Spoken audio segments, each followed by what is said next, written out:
به شعبه وزارت کارهای داخلی یک در نویه شومنصور با عریضه مرد 23 ساله ساکن شهر دوشنبه مراجعت نموده است که ماه اکتبر سال 2022 دو مرد 33 و 46 ساله ساکن پایتخت از او 5 عدد автомашین گوناگون تمغه را به مبلغ $100,000 امریکایی گرفته وعده دادند که در عوض حوله استقامتی به او گرفته می‌دهند، اما автомашین‌ها را فروخته مبلغ‌هایشان را به منفعت شخصی صرف نمودند. از روی این حادثه تفتیشات ادامه دارد.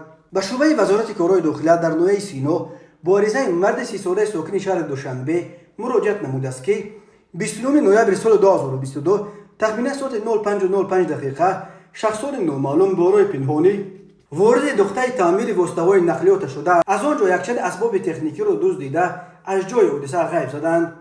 ضرر رسانیده شده 20,500 سومانی را تشکیل می‌دهد.